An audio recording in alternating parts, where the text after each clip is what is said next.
바로 이 성령의 통치함을 받는 사람이 바로 하나님의 나라가 이 마음 가운데 임한 사람인 줄 믿습니다. 이 기능을 감당하는 것이 바로 성령께서 하시는 사역인 줄 믿습니다.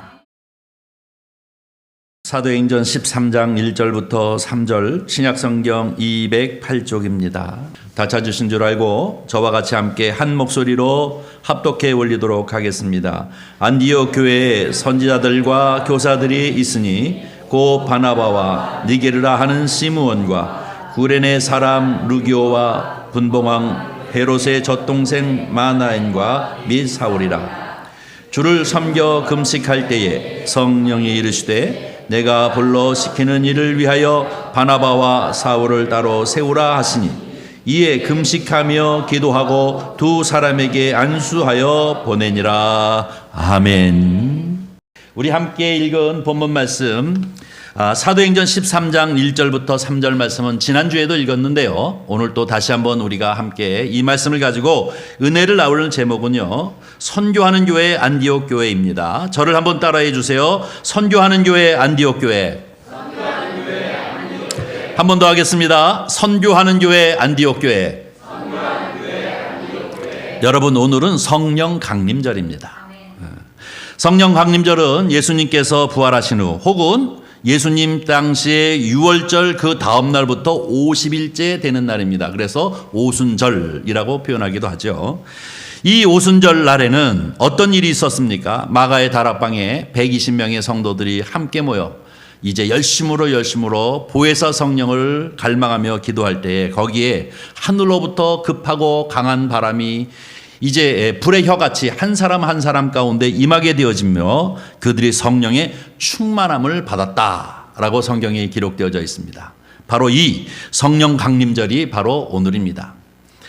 이 성령 강림절은 왜 중요한가 하면 교회가 탄생되어진 날이기도 합니다. 성령 강림절을 통해서 교회가 탄생되어졌습니다. 그 첫 번째 교회가 그 교회 이름이 무엇입니까? 예루살렘 교회입니다. 최초의 교회, 처음 교회, 초대교회라고 이렇게 표현하는 예루살렘 교회가 이 세상에 처음으로 있는 이제 최초의 교회가 바로 이 예루살렘 교회인데요. 이 예루살렘 교회가 언제 탄생되어졌느냐? 바로 이 성령 강림절인 오순절 날에 성령이 충만하게 되어진 그 성도들이 모여서 이제 예배를 드리기 시작하면서부터 그 교회가 탄생되어졌습니다. 그래서 그때부터 우리는 교회 시대라고 얘기하기도 하고 또 혹은 성령 시대라고 얘기합니다. 왜? 성령을 통해서 교회가 탄생됐고 또 성령의 임재를 통해서 교회가 시작되어졌기 때문에 교회 시대 혹은 성령 시대라고 이렇게 얘기합니다.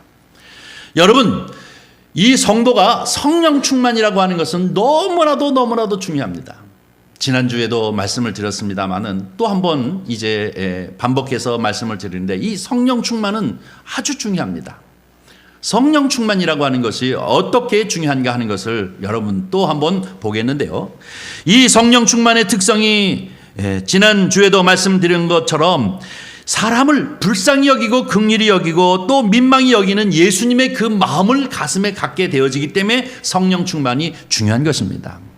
예수님이 공생애를 사시는 마태, 마가, 누가, 요한복음을 보면 안진뱅이라든지 문둥병자, 또 중풍병자, 또 손 마른 자, 많은 병자들을 고치실 때마다 앞에 늘 붙는 것이 뭐냐면 불쌍히 여기사, 긍휼히 여기사, 민망히 여기사라고 이렇게 표현하고 있습니다. 이게 뭐예요? 예수님 마음입니다. 예수님 마음. 그런데 이 마가의 다락방의 사건이 있은 이후에 그 제자들이 마음이 누구의 마음을 갖게 됩니까? 예수님 마음을 갖게 되거든요. 불쌍히 여기는 거예요. 긍휼히 여기는 마음을 가져요. 그러기에 늘 올라갔던 성전을 올라가다가 평생 동안 안진뱅이로 한 푼 주십시오 했던 사람을 늘 만났지만 성령 충만한 그 성전에 올라가다가 그를 보게 되어지니까 불쌍히 여기는 거예요. 그 영혼이 너무나도 불쌍한 거예요. 그래서 그에게 은과 금은 내게 없으나 내게 있는 것 예수의 이름으로 명하노니 일어나라 라고 이렇게 명하지 않습니까? 바로 이것이 성령 충만한 사람의 특성인 것입니다. 저와 여러분도 성령 충만함으로 심령마다 불쌍히 여기고 긍휼히 여길 줄 아는 이 예수님의 마음을 갖는 그런 은혜가 있기를 주님의 이름으로 간절히 축원합니다. 두 번째로 갖는 것이 뭐예요? 담대함이에요. 제자들이 그 이전에는 너무나도 비겁하지 않았습니까? 한 여인이 이 베드로에게 너도 예수당이지? 그랬더니 나는 저 사람 모른다라고 얘기했던 그 베드로가 공회 앞에서 담대하게 얘기하지 않습니까? 너희가 누구의 이름으로 이 일을 행하느냐라고 얘기했더니 너희가 십자가에 달려 죽게 하신 그분의 이름으로 우리가 이 일을 행한다라고 하면서 담대하게 어떤 핍박이 자기에게 당도할지도 모르지만 그러나 그럼에도 불구하고 거기에 비겁하게 굴하지 아니하고 바로 예수 그리스도의 이름을 증거하는 사람들로 담대하게 변했던 것을 믿습니다. 이것이 성령 충만한 사람들의 두 번째 모습입니다. 사랑하는 성도 여러분, 저와 여러분도 언제나 이 복음 앞에서 또 이 복음을 들고서는 담대한 심령이 되기를 주의 이름으로 간절히 축원합니다. 그 다음에 세 번째 성령 충만한 능력의 역사가 무엇이냐면 지난주에는 너무나도 시간이 없어서 그냥 지나치고 말았는데요. 아나니아와 삽비라를 통해서 초대교회 이 첫 번째 예루살렘 교회가 큰 시험에 빠질 뻔했어요. 아나니아와 삽비라가 이제 명성을 얻기 위해서 자기가 가지고 있는 재산 중에 얼마를 팔아서 이제 초대교회 앞에 내어놓고 이 모든 것이 전부인 양 속여 넘기려고 했다가 결국은 성령의 역사를 통해 가지고 이 자정 능력이 생기잖아요. 그들이 죽게 되어지고 그리고 교회는 다시 자정 능력이 있어서 든든히 서가는 모습을 볼 수가 있습니다. 여러분, 이것은 너무나도 중요합니다. 현대 교회가 여러 가지 어려움을 잊고 곧 또 시련과 시험에 들 때가 참으로 많이 있습니다. 근데 문제는 무엇이냐면 이것이 스스로 성령 안에서 함께 기도하면서 자정할 수 있는 능력이 없어서 교회가 사회 법정으로 끌고 간다든지 서로 쟁투한다든지 하는 것은 너무나도 부끄러운 일입니다. 우리에게 누가 있습니까? 성령님이 계시는 줄 믿습니다. 그래서 우리 다 같이 기도해 보십시다. 기도하면서 성령이 주시는 마음을 따라 우리가 스스로 자정하는 능력이 없는 곳이 바로 교회가 아니라 이 자정 능력이 있는 곳이 바로 교회인 줄 믿습니다. 성령 충만한 교회는 아무리 시련이 와도, 성령 충만한 교회는 아무리 시험이 와도, 성령 충만한 교회는 아무리 여러 가지 넘어뜨릴 수 있는 사단의 괴계가 있다 할지라도 성령으로 함께 기도하면서 이 모든 것을 이길 수 있는 능력을 갖는 것이 바로 성령 충만함의 능력인 줄 믿습니다. 우리 선한이웃교회도 언제나 하나님 앞에 기도함으로 성령의 음성을 듣고 모든 어떠한 상황이 생긴다 할지라도 스스로 자정할 수 있는 능력을 갖는 교회가 되어지기를 주님의 이름으로 간절히 축원합니다. 네 번째 뭡니까? 성령 충만한 특성은 무엇이냐면 이 경계를 넘어서고 또 더 나가서 편견을 넘어서는 역사입니다. 이것은 지난주에도 말씀을 드렸습니다마는 여러분이 잘 알다시피 베드로가 환상을 보지 않습니까? 욥바에서 누구예요? 고넬료의 집으로 가는 환상을 봅니다. 그것이 무엇인지를 몰랐는데 한 사람이 자기에게 찾아와서 우리 이제 백부장이 보냈습니다 라는 소리를 듣고 지난밤에 환상을 본 것이 바로 이것이구나 하고 생각하고 따라가서 이 고넬료의 집에 가보니까 사람들이 친척과 그리고 가족 더 나가서는 친구들 많은 사람들을 모아놨어요. 베드로 입장에서는 여태까지 이 이방인에게 복음을 전해본 적이 없는데 왜 성령께서 나에게 이렇게 역사하셔서 여기까지 발걸음을 인도하게 하셨나 하고 생각하면서 예수 그리스도의 복음을 전하니 그들에게 성령이 충만하더라. 그러면서 깨닫는 거야.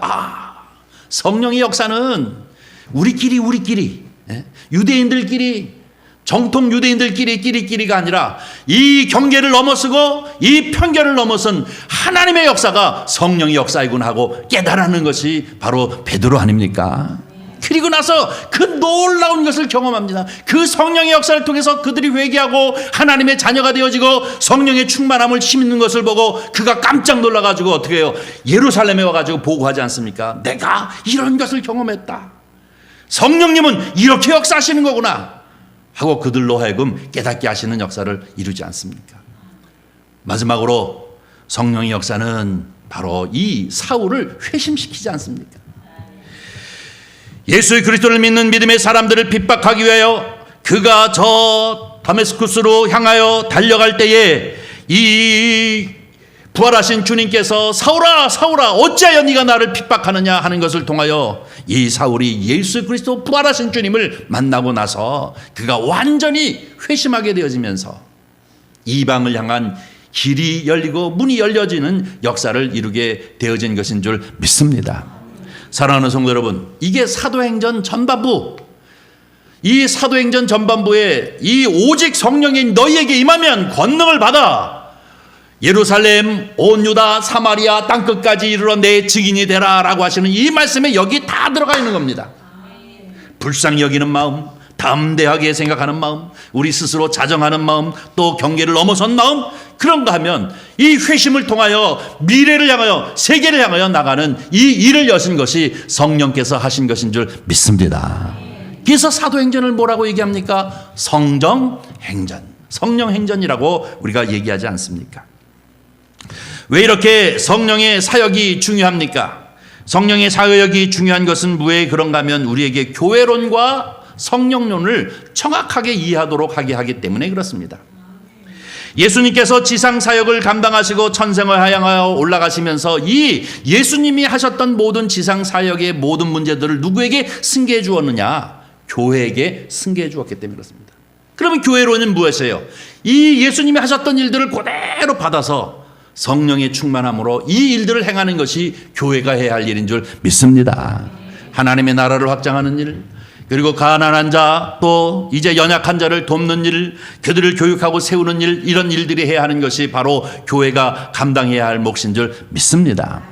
그런가 하면 이렇게 예수님의 지상사역을 어떻게 이 명령을 잘 감당할 수 있을까요? 무엇을 통해서? 성령님을 통해서입니다.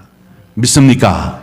성령은 그저 앉아가지고 앞으로 무슨 사업을 할 것인지, 어떻게 직업을 가질 것인지, 어느 학교를 갈 것인지 점치는 것이 성령의 역사가 아니라 성령이 하시는 일은 뭡니까? 예수님이 이 지상사역을 교회에게 맡겼는데 이 교회의 성도들 한 사람 한 사람이 이것을 잘 감당하기 위하여 성령님께서 우리 안에 들어오셔서 역사하시는 것이 성령의 역사인 줄 믿습니다. 그러므로 여기에 기초하고 있는 것이 바로 성령론인 줄 믿습니다. 한 가지만 더 짚고 넘어가겠습니다. 여러분, 교회가 해야 할 일은 무엇입니까? 교회가 할 일은 하나님의 나라를 확장하는 것인 줄 믿습니다. 믿습니까? 하나님의 나라를 확장한다. 이렇게 되면 오해하는 경우가 있어요. 무엇을 오해하냐면 하나님의 나라 그러면 자꾸 천국으로 생각하는 분들이 계셔요. 천국은 우리가 죽어서 갈 곳이 천국이고, 하나님의 나라가 뭔지 아십니까? 하나님의 나라는 지금 우리 마음 가운데 임한 것이 하나님의 나라인 줄 믿습니다. 하나님의 나라는 통치예요, 통치. 예를 들어서 우리가 독도는 누구의 땅? 왜 우리 땅입니까? 우리나라의 헌법에 의해서 통치되어지니까 우리 땅이잖아요.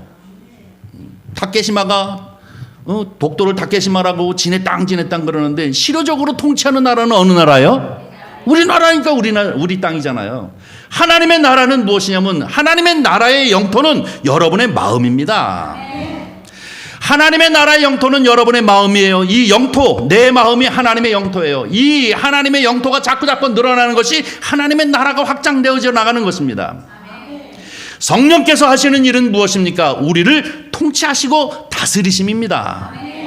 이렇게 한 사람 한 사람 모여서 교회 공동체가 이루어지는 것인 줄 믿습니다. 여러분 한 사람 한 사람이 교회예요. 그 사람들이 모여서 이렇게 선한 이웃교회라고 하는 공동체를 이루면서 나가는 것이 교회 공동체인 줄 믿습니다. 사랑하는 성도 여러분, 저와 여러분은 바로 성령의 통치함을 받습니까? 바로 이 성령의 통치함을 받는 사람이 바로 하나님의 나라가 이 마음 가운데 임한 사람인 줄 믿습니다. 이 기능을 감당하는 것이 바로 성령께서 하시는 사역인 줄 믿습니다. 이것을 우리는 다스림 혹은 통치라고 얘기하고요. 이것이 곧 하나님의 나라임을 얘기하고 있습니다. 성경을 보니까 고린도전서 12장에는 신령한 은사로 우리의 마음을 통치하고, 로마서 12장에 보니까 여기는 달란트 은사를 통하여 우리를 통치하고 계십니다. 또 그런가 하면 갈라디아서 5장을 보니까 이 성령의 9가지 열매를 통하여 우리가 어떻게 통치되어져서 변화하는가 하는 것들을 얘기하고 있습니까? 그러니까 성령 충만은 교회와 뛰어나서는 안 됩니다. 어느 권사님이 용해 뭐 이런 거 하지 마시고, 교회하고 뛰어놀면 안 됩니다. 이거는 뭐 점쟁이하고 똑같은 것이죠. 안 됩니다. 우리는 바로 성령과 이 교회는 하나 같이 가는 것입니다. 우리와 같이 함께 우리 안에서 역사하셔서 우리를 통치하시고, 생각나게도 하시고, 또 때로는 감동 주시고, 감화도 주시고, 조명하게 하시고, 또 그런가 하면 애통하는 마음도 허락하시고, 회개케도 하시고 하시는 일들이 성령께서 내 안에서 역사하시기 때문에 내 마음이 하나님 나라인 줄 믿습니다. 이 하나님의 나라를 확장해 나가는 것, 이것이 바로 교회가 감당해야 할 몫이고, 이 일들을 위해서 역사하시는 것이 바로 성령의 역사인 줄 믿습니다. 여러분, 최초의 교회 그러면 예루살렘 교회입니다. 이 예루살렘 교회를 성령 강림 교회라고 이렇게 얘기한다고 하면, 두 번째 교회는 어느 교회입니까? 안디옥 교회입니다. 이 안디옥 교회는 보편적인 교회입니다. 모든 보편적인 교회들의 표상이 안디옥 교회입니다. 다 이 안디옥 교회 같아야 하는 것이죠. 최초의 교회인 예루살렘 교회는 성령 강림함으로 이제 탄생되어지는 교회라고 한다면, 이 두 번째 교회에 있는 보편적인 교회 바로 이 안디옥 교회입니다. 사도행전을 가만히 읽어보면 이 사도행전 1장서부터 12장까지는 유대인 중심으로 성령이 역사하시는 것을 기록하고 있는데요. 그런데 이 유대인 중심으로 있고 그 인물은 베드로가 중심이 되어져 있습니다. 그러나 13장서부터 마지막 28장까지는 바로 헬라인 중심입니다. 이방인을 중심으로 성령이 역사하시는 것을 기록하고 있고요. 그리고 여기에 중심은 베드로가 아니라 바울인 것임을 볼 수가 있습니다. 그래서 앞에 거를 베드로 행전, 뒤에 것을 바울 행전이라고 얘기하고 있는데, 이 최초의 유대인을 중심으로 하고 있는 최초의 예루살렘 교회는 예루살렘, 유대, 사마리아까지이고, 그 다음에 이 안디옥 교회는 이 안디옥에서부터 어디까지요? 로마까지입니다. 로마. 그때 지금의 뉴욕과 같이 전 세계의 중심인 이 로마까지 복음을 전하는 일들을 기록하고 있는 것이 사도행전 28장의 말씀인 것임을 볼 수가 있습니다. 그래서 안디옥에서 로마까지, 최초의 교회는 예루살렘, 유다, 사마리아까지이고, 그 다음에 이 안디옥에서 로마까지 행해지는 것을 볼 수가 있습니다. 자, 이제 몇 가지만 생각해 보려고 합니다. 안디옥 교회가 어떻게 탄생되어졌는가 하는 것을 성경을 통해서 우리가 한번 보려고 합니다. 안디옥 교회의 탄생의 모습은 사도행전 11장 19절서부터 21절까지 말씀을 통해서 이제 나타나 있는데요. 한번 저와 같이 읽어보도록 할까요? 그때에 스데반의 일로 일어난 환란으로 말미암아 흩어진 자들이 베니게와 구브로와 안디옥까지 이르러 유대인에게만 말씀을 전하는데, 그 중에 구브로와 구레네 몇 사람이 안디옥에 이르러 헬라인에게도 말하여 주 예수를 전파하니 주의 손이 그들과 함께 하심에 수많은 사람들이 믿고 주께 돌아오더라. 아멘. 어느 때요? 스데반이 순교했을 때. 예루살렘에서 스데반이 순교를 당하지 않습니까? 그리고 난 다음에 이 예루살렘 교회가 크게 핍박에 이르게 되어지니까 거기 있는 사람들이 흩어지기 시작했어요. 흩어져가지고 이곳저곳에 가가지고 예수의 복음을 전하는데, 그 중에 몇몇 사람이 안디옥에 갔단 말입니다. 안디옥에 가가지고 여태까지는 유대인에게만 예수 복음을 전했는데, 어떻게 해요? 이 안디옥에서부터 헬라인에게도 복음을 전하니까 무슨 일이 일어났어요? 깜짝 놀라는 일이 일어났어요. 21절에요. 주의 손이 그들과 함께 하심에, 주의 손이 그들과 함께 한 데는 뭐예요? 성령님이 그들과 함께 하심에 수많은 사람들이 믿고 주께 돌아오더라. 이게 뭐예요? 이방인 선교의 시작 아닙니까? 헬라 사람들이 유대인 중심, 정통 유대인이 뿐만이 아니라 이 이방인이라고 하는 이 헬라 사람들도 예수 그리스도를 믿고 그 믿음 안에서 교회 안으로 자꾸 많은 사람들이 온다는 것입니다. 여러분, 예수 믿는 것, 여러분과 제가 이렇게 주일마다 나와서 이렇게 예배 드리니까 예수 믿는 거 그게 쉬운 것 같죠? 어려워요. 이거 보통 사람들 아니에요. 여러분과 제가. 성령께서 주시지 아니하면, 성령께서 내 안에서 역사하지 아니하시면 그리스도를 주라 고백할 수 없느니라. 저와 여러분이 그리스도를 주라 고백할 수 있는 것은 내 안에 성령이 들어오셔서 통치하시기 때문인 줄 믿습니다. 근데 헬라인도 이제 안디옥에 자꾸 교회로 들어오기 시작했다라고 이렇게 얘기하고 있는 것임을 볼 수 있습니다. 깜짝 놀랐습니다. 모두 다 놀랐죠. 이 초대교회에는 예루살렘 교회도 놀래고 이 사도들도 놀랐습니다. 어떻게 이런 일들이 일어나고 있느냐. 그래가지고 깜짝 놀라서 이 예루살렘 교회에서 한 사람을 파송해 보냅니다. 담임 목사로 파송해 보는데 그 사람이 누굽니까? 바나바이지 않습니까? 11장 22절서부터 24절까지 말씀이 바로 그 얘기입니다. 다 같이 읽습니다. 예루살렘 교회가 이 사람들의 소문을 듣고 바나바를 안디옥까지 보내니 그가 이르러 하나님의 은혜를 보고 기뻐하여 모든 사람에게 굳건한 믿음으로 주와 함께 머물러 있으라 권하니 바나바는 착한 사람이요 성령과 믿음이 충만한 사람이라 이에 큰 무리가 죽게 더하여 지더라. 할렐루야. 바나바가 이 소리를 듣고 파송받아가지고 안디옥에 가보니까 정말로 너무너무 귀하고 귀한 일이 일어나는 거예요. 그래서 뭐예요? 하나님의 은혜를 보고 기뻐하며 모든 사람에게 굳건한 믿음으로 주와 함께 머물러 있으라 권하니 라고 얘기하고 있습니다. 자기도 놀래가지고 야, 성령이 이렇게 역사하시는 거구나. 깜짝 놀라서 너무너무 기뻐했어요. 그런데 뭐라고 얘기합니까? 바나바는 착한 사람이요 성령과 믿음이 충만한 사람이라 이에 큰 무리가 죽게 더하여 지더라. 예루살렘 교회가 부흥하는 거예요. 많은 사람들이 막 모여들기 시작하고 또 시작하는 것 아닙니까? 저는 가만히 생각해 보니까 일주일을 살면서 어린아이를 한 번이나 볼까 말까 하는데 여러분 보십니까? 어린아이를 요즘 볼 새가 없어요. 특히 아기는 더 그런 것 같아요. 우리 교회는 어르신들만 계셔가지고 그런데요. 아이를 하나 낳으면은 참 제가 우리 자녀들을 키울 때는 그게 별로 그렇게 신기하고 좋은 것인지 모르고 그냥 키웠습니다. 그런데 지금 와서 보니까 그 아이 하나를 갖다 키우는 게 얼마나 신기합니까? 그냥 탁 태어나가지고 요만하죠? 요만해가지고 그냥 입을 이렇게 낼름 젖달라고 그런다든지 아니면 또 눈망울을 같이 맞춰준다든지 어꾸 그러면 말이죠. 같이 웃어준다든지 그러면 녹잖아요. 너무너무. 그러다 이렇게 세워가지고 그냥 고개가 왔다 갔다리 하는데 조금 이제 며칠 가면은 어떻게 해요? 머리를 곧게 탁 세우잖아요. 그게 뭐예요? 목에 이미 힘이 들어갔다는, 근육이 생겼다는 얘기 아닙니까? 그걸로 끝나나요? 또 이렇게 보니까 또 이렇게 뒤집었다, 저렇게 뒤집었다, 뒤집을 줄도 알아. 이게 뭐예요? 팔에 이제 또 힘이 생겼다는 건 아닙니까?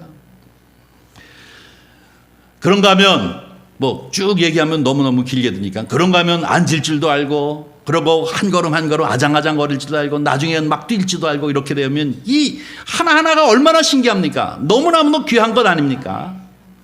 근데 사실은 교회도 그래요. 교회도 목을 가누고 눈을 맞추고 옹알이를 하고 기기도 하고 그리고 또 앉기도 하고 그러면서 교회가 성장해 나가는 것이 바로 교회의 모습인 줄 믿습니다. 이 안디옥 교회가 처음부터 그저 큰 교회가 아니라 자꾸 성장해 가면서 목을 가눌 줄 아는 힘도 생기고 그런가 하면 팔다리를 움직일 줄 아는 이 힘줄도 생기고 허리를 굳건히 세울 수 있는 이런 허리의 힘도 생기고 그 다음에 다리에 이제 근육이 생겨가지고 이제 서고 일어나고 뛰고 할 줄 아는 것처럼 이 안디옥 교회가 이렇게 성장해 나가는 것을 볼 수가 있습니다. 얼마나 많이 성장하는지 이 바나바가 혼자 감당할 수 없을 정도로 성장해 나가는 거예요. 그래서 이 사도행전 11장 25절 26절 보니까 뭐라고 얘기하고 있습니까? 우리 다 같이 함께 읽어보도록 하겠습니다. 바나바가 사울을 찾으러 다소에 가서 만남에 안디옥에 데리고 와서 둘이 교회에 1년간 모여 있어 큰 무리를 가르쳤고 제자들이 안디옥에서 비로소 그리스도인이라 일컬음을 받게 되었더라. 아멘. 다소가 사울의 고향 아닙니까? 이 바나바가 혼자 감당할 수가 없어가지고 이 사울을 쫓아갔어요. 고향으로 쫓아가가지고 사울과 같이 와가지고 이 안디옥 교회에 같이 둘이 어떻게 해요? 1년 동안 함께 사역을 했다는 것 아닙니까? 그리고 나니까 이 안디옥 교회가 완벽한 교회가 되졌어요. 여기 뭐예요? 비로소 그리스도인이라 일컬음을 받게 되었더라. 할렐루야. 온전한 교회로 이제 쓴 것입니다. 비로소 이제는 완벽한 교회가 되어진 것이 바로 이때임을 우리에게 얘기해 주고 있는 것을 볼 수가 있습니다. 완벽하게 이제 성장하게 되어졌습니다. 이 성장한 정도만이 아니라 또 한 가지 우리가 기억해야 할 것은 무엇이냐면 이 안디옥 교회는 본교회가 있고 본교회가 예루살렘 교회라고 하면 지교회가 안디옥 교회인데 이 지교회, 본교회가 대부분 지교회를 돕는데 이 지교회가 본교회를 도울 일이 생겼어요. 사도행전 11장 27절부터 30절입니다. 다 같이 읽습니다. 그때 선지자들이 예루살렘에서 안디옥에 이르니 그 중에 아가보라 하는 한 사람이 일어나 성령으로 말하되 천하의 큰 흉년이 들리라 하더니 글라우디오 때에 그렇게 되니라. 제자들이 각각 그 힘대로 유대에 사는 형제들에게 부조를 보내기로 작정하고 이를 시행하여 바나바와 사울의 손으로 장로들에게 보내니라. 아멘. 뭐예요? 이 예루살렘 교회를 향하여서 도움의 손길을 힘 되는 대로 같이 거두어서 이 뭐예요? 이 예루살렘 교회가 지금 기근에 사로잡혀 가지고 여러 가지 어려운 상황 가운데 있다는 얘기 아닙니까? 그러니까 이제 지교회가 본교회를 돕는 그런 상황이 되어졌습니다. 그때에 두 사람을 보냈습니다. 바나바와 이 사울 두 사람을 예루살렘에 보냈다라고 이렇게 표현하고 있는 것임을 볼 수가 있습니다. 이 보통 일입니까? 완벽하게 쓴 것이죠. 이제 이 안디옥 교회는 첫 번째 교회 예루살렘 교회 성령 강림 교회는 든든히 서갔고 그리고 또 두 번째 교회인 이 안디옥 교회도 역시 든든히 서게 되어졌던 것을 볼 수가 있습니다. 이렇게 되어지니까 사도행전 12장 25절을 보겠습니다. 사도행전 12장 25절에 이렇게 얘기하고 있습니다. 다 같이 읽습니다. 바나바와 사울이 부조하는 일을 마치고 마가라 하는 요한을 데리고 예루살렘에 돌아오니라. 아멘. 이 예루살렘에서 어디로 돌아왔다는 얘기입니까? 안디옥으로 돌아왔다는 얘기예요. 누구를 데리고?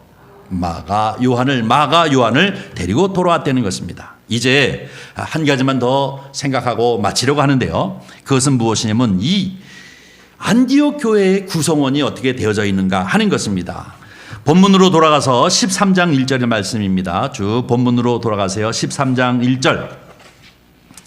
13장 1절에 보니까 뭐라고 얘기하고 있느냐면요.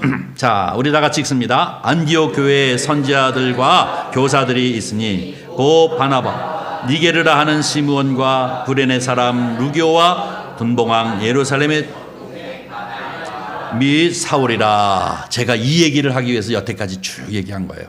이 안디옥 교회에 지도자 그룹이 지금 여기 소개되어져 있어요. 5명을 지금 소개하고 있잖아요. 제일 첫 번째 소개하는 사람이 누구냐면 바나바입니다. 이 바나바는 어떤 사람입니까? 정통 유대인입니다. 여러분이 잘 알다시피 초대교회인 이 예루살렘 교회에 재정적으로 어려울 때 자기의 재산을 팔아서 그 교회를 든든히 세우는 데 큰 일을 감당했던 사람이 바나바입니다. 그래서 그는 위로의 사람이라는 별칭을 가질 정도로 정통 유대인이었습니다. 자, 이 사람은 그렇다고 치고요. 두 번째 어떤 사람입니까? 니게르라 하는 시므온. 여기서 얘기하는 이 니게르라는 뜻은 무슨 얘기냐면 흑인이라는 얘기예요. 흑인. 피부색이 검은 흑인이라는 얘기예요. 흑인 노예라는 얘기입니다. 두 번째 사람은 흑인 노예고요. 세 번째 사람은 구레네 사람 루기오라고 얘기하고 있는데요. 이 구레네라고 하는 것은 오늘날 리비아를 뜻합니다. 아프리카, 북아프리카에 있는 리비아. 거기에 무명인 이 이방인입니다. 그 다음에 네 번째 사람은 헤롯의 젖동생 마나엔이라고 얘기하고 있는데 이 얘기는 왕족이라는 뜻이죠. 그러면서 귀족에 속하는 왕족이라는 것입니다. 그러나 유대인 입장에서 볼 적에는 매국노예요. 나라를 로마에 팔은 사람이기도 하기 때문에 그렇습니다. 마지막으로 다섯 번째 사람이 누구냐면 사울입니다. 사울은 누굽니까? 바로 예수 그리스도를 믿는 사람들을 철저히 핍박한 사람이 바로 이 사울 아닙니까? 나중에 부활하신 주님을 만나고 회심했습니다만은 그는 철저히 핍박자였어요. 이 5명의 소개를 하고 있는데요. 안디옥 교회의 5명을 소개하고 있는데 이 5명은 누구냐면 이 안디옥 교회의 지도자 그룹이에요. 리더십을 가지고 있는 지도자 그룹이에요. 그런데 아무리 5명을 생각해봐도 이 사람들이 일치되는 부분이 하나도 없어요. 어떻게 이 5명이 어울릴 수 있을까? 정통 유대인이죠. 그런데 어떤 사람은 흑인 노예죠. 어떤 사람은 이제 이방이죠. 어떤 사람은 교회를 핍박한 사람이에요. 어떤 사람은 그때 당시 귀족이라고 하는 사람, 이런 사람들인데 이 5명을 다 봐도 어느 한 사람도 다 이 사람이 하나 되어져서 지도자 그룹으로 되어질 수 있는 특징이 하나도 없어요. 공통점이 하나도 없어요. 그럼에도 불구하고 안디옥 교회의 지도자들이 이 5명이었단 말이에요. 안디옥 교회 지도자들이 이 5명이었습니다.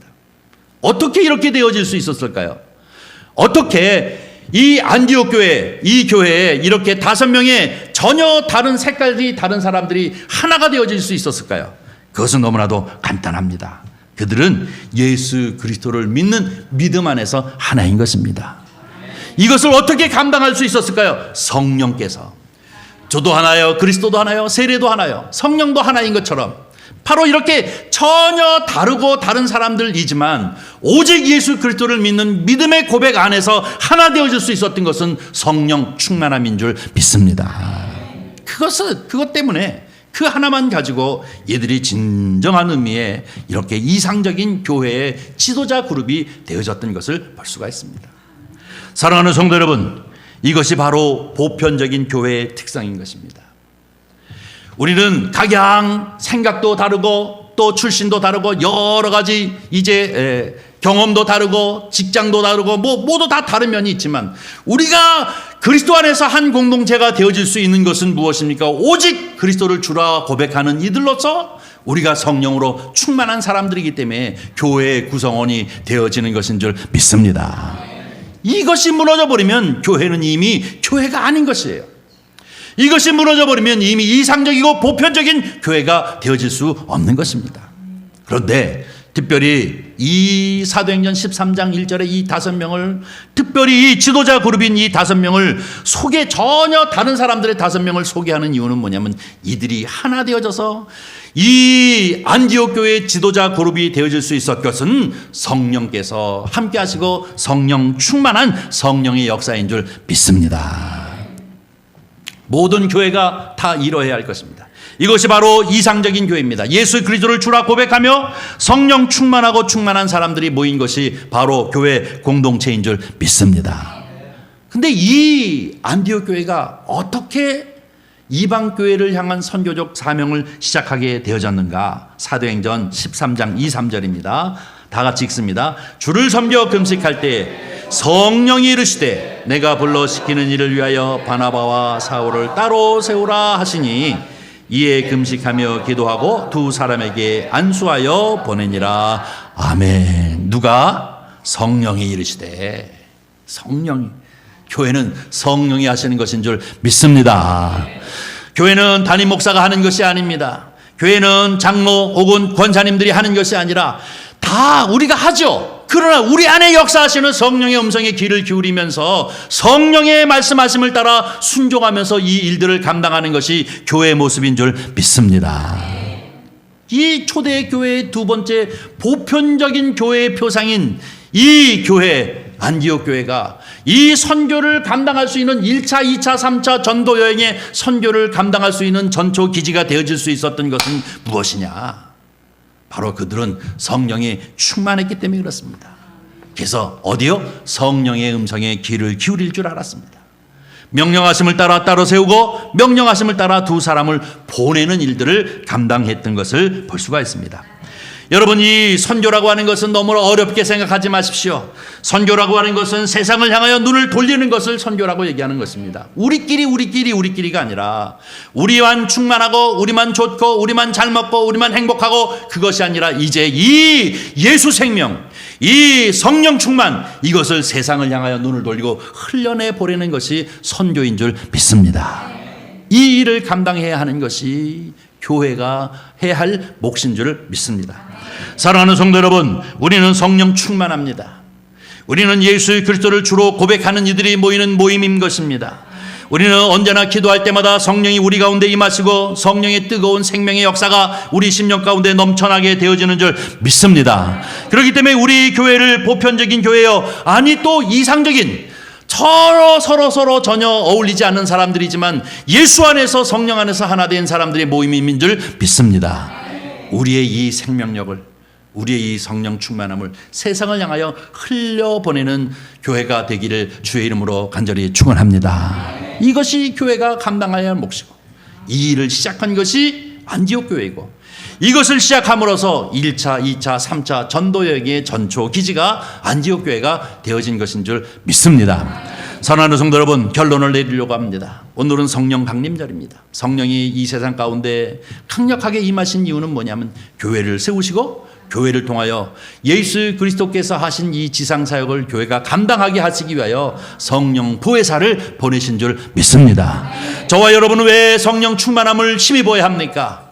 내 안에 하나님 나라가 임할 뿐만 아니라 이 하나님의 나라를 다른 이들에게 전해야 하는 것이 우리의 사명인 줄 믿습니다.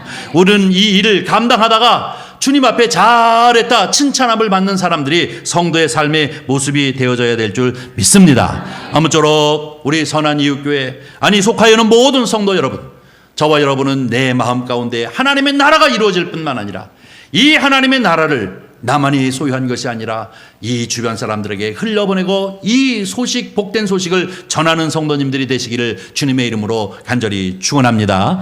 기도하겠습니다. 자비로우신 아버지 하나님, 주님의 은혜와 사랑을 진심으로 감사합니다. 오늘 이 성령 강림 주일을 맞아요. 예루살렘 교회와 그리고 안디옥 교회를 통하여 하나님께서 성령을 통하여 아들을 통하여 이루고자 하시는 뜻이 무엇인지를 우리가 다시 한번 조명할 수 있도록 은혜 베푸심을 진심으로 감사를 드립니다. 늘 아버지 하나님 앞에 나와 기도할 때마다 성령의 충만함을 허락하여 주시옵으며 또 우리에게 이 성령의 생명의 넘침으로 말미암아 많은 사람들에게 그리스도의 복음을 증거할 수 있도록 주께서 축복하여 주시옵소서. 더 크고 놀라운 하나님의 일들을 감당할 수 있도록 주께서 역사하여 주시옵시기를 간절히 바라옵고 나오며 우리 구주 예수 그리스도의 이름으로 기도하옵나이다. 아멘. 아멘.